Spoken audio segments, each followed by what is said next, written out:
I don't want to take in my troubled teenage nephew after my brother and sister-in-law passed away.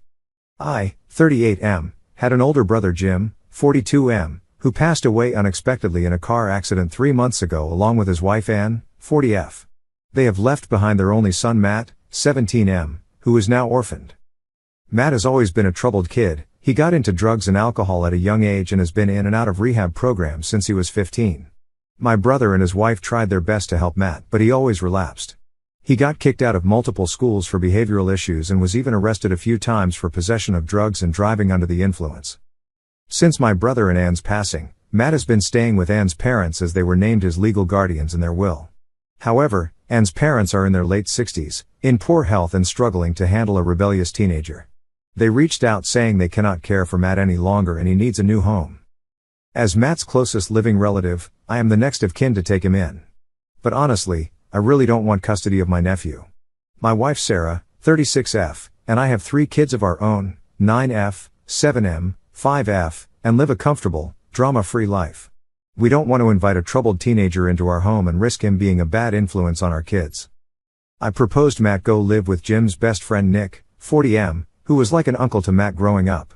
But Nick said his wife isn't comfortable taking Matt in given his issues. Other than Nick, my brother has no close friends who could take Matt. I feel guilty even suggesting this, but I told Ann's parents that Matt could go into the foster system until he turns 18 and becomes a legal adult. But they were adamant that Jim and Ann would have wanted Matt to stay in the family. Ann's parents have made it clear that if I don't take Matt in, they will pursue legal action to force me to become his guardian.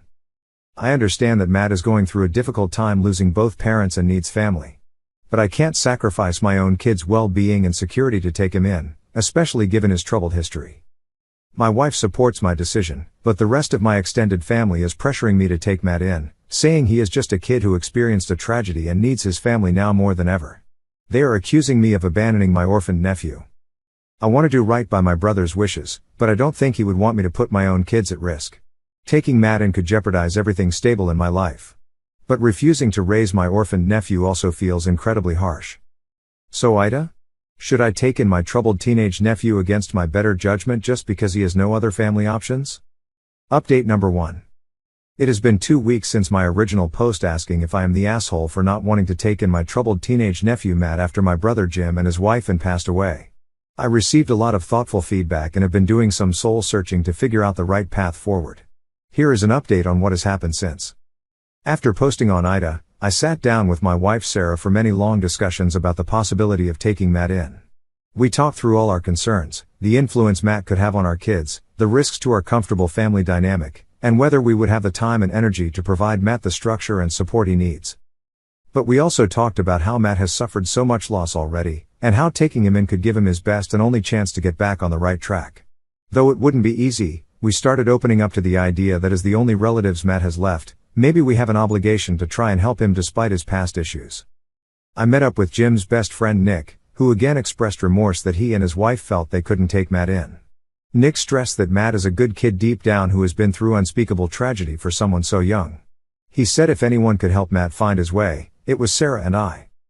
I also sat down with my parents, who said they would provide extra support if we took Matt in, offering to have him over for dinner often so he gets out of our house, and helping cover the cost of his basic necessities like clothes and food. Their willingness to pitch in made this feel slightly less daunting. The more Sarah and I reflected, the more we warmed up to the idea of becoming Matt's legal guardians. We decided we had to at least try to keep Jim's son in the family, though we would need to have precautions and house rules in place. I reached out to Ann's parents to say Sarah and I were open to taking Matt in, but needed to have some difficult conversations first. The grandpa warned me that Matt has been in a dark place since Jim and Ann passed, often refusing to speak for days. But they were overjoyed we were considering it. I then went with Ann's dad to pick Matt up from their house. When Matt came outside, I was shocked by his appearance. He had lost weight, had dark circles under his eyes, and just looked utterly drained of life. The drive back was completely silent no matter how much I tried chatting with him. At my home, I sat Matt down along with Sarah and our kids to explain that we wanted him to join our family. But I was very upfront about the house rules: mandatory counseling twice a week, curfew by 11 p.m., required check-ins throughout the day, no drug or alcohol use whatsoever, and if he broke any rules he would be sent to foster care. I tried to get a sense of Matt's thoughts on this plan. But like the car ride, he just sat expressionless, looking down at the floor and saying nothing no matter how I poked. I know he is grieving and depressed, but his total lack of engagement started to make me feel like I was throwing a lifeline to someone who had already sunk. After 30 minutes of awkward one-sided conversation, I became so frustrated I admitted I didn't know if this would work, and maybe he just wasn't ready to accept our help.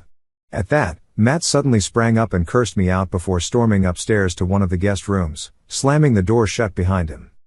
Sarah quickly ushered our confused kids outside while I tried going upstairs to speak with Matt again. But I could hear music blasting from his room as he essentially barricaded himself in. After that disastrous first meeting, Sarah and I began having doubts this could succeed if Matt refused to even acknowledge our existence, let alone follow house rules.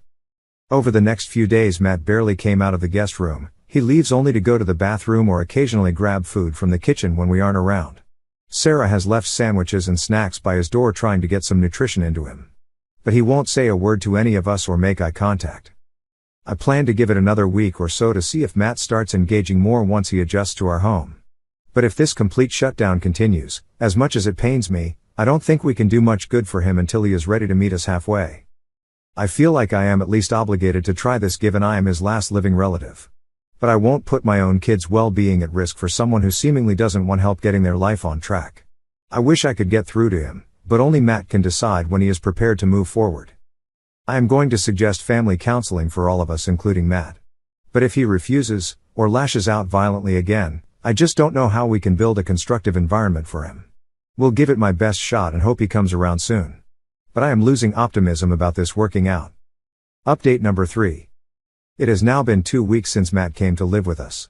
Unfortunately, there has been very little progress. He is still largely shutting himself in his room all day, coming out only occasionally for food. He isn't engaging with me, Sarah, or the kids at all. I decided it was time for some tough love. I gave Matt an ultimatum: either he starts coming to family dinners and counseling sessions, and adheres to the house rules we outlined, or we can't let him stay here anymore. The night I gave him this ultimatum, I heard Matt's door quietly open around 3 a.m. I woke up and listened closely from my bedroom. I then heard the front door open and close. I immediately got up to check. Matt's room was empty and it was clear he had snuck out of the house. I was furious. After we had generously opened our home to him, Matt was already violating our trust by sneaking off in the middle of the night to who knows where. I paced around anxiously waiting for him to return. Around 5 a.m. I heard the front door again, and looked out the window to see Matt walking up to the house. I opened the door and confronted him. "Where the hell were you? You know the rules." Matt just ignored me and walked silently back to his room. This blatant disregard for our rules and disrespect towards me was unacceptable. As soon as Matt woke up that morning, I told him he had to leave our home if he refused to follow our guidelines. To my surprise, Matt broke down crying. Between sobs he apologized and pleaded for another chance. He said he had been going through the worst time of his life, struggling with grief and depression. The nighttime escapes were his unhealthy way of coping when his feelings became too overwhelming. Seeing Matt finally express raw emotion made me realize how hard he was trying to bottle everything up. As angry as I was at his behavior, my heart broke realizing just how deeply distraught he was. Sarah and I decided to give him one more chance. But we said from now on the guest room door stays open 24/7, and we are installing a security system on all outside doors that will alert us if he leaves again. We also said he has to start seeing a grief counselor 3 times a week, no excuses.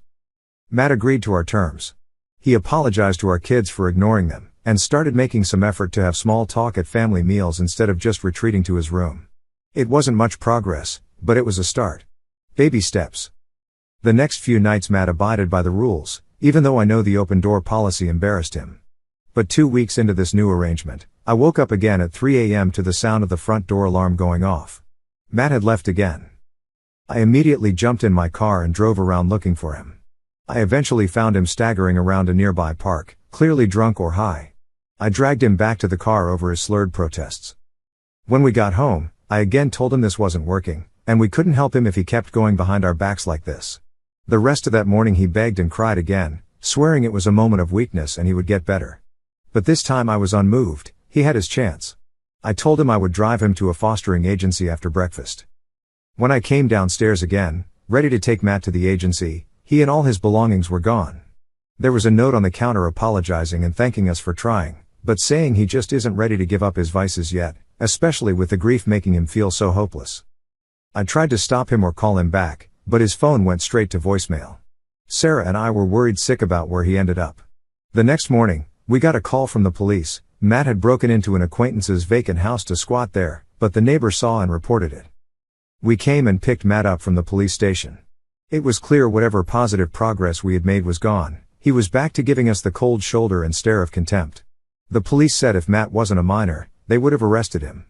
But since he was still 17, they released him back to us with a warning. This time, we told Matt he could not stay with us any longer. We dropped him off at the foster agency ourselves. They found a temporary home for him until he turns 18 in 6 months. Part of me wonders if I gave up on him too soon. If I should have been more patient and forgiving. But I can't expose my own kids to his behavior, and he repeatedly proved he did not want to change. His self-destruction and anger run too deep for me to save him from himself.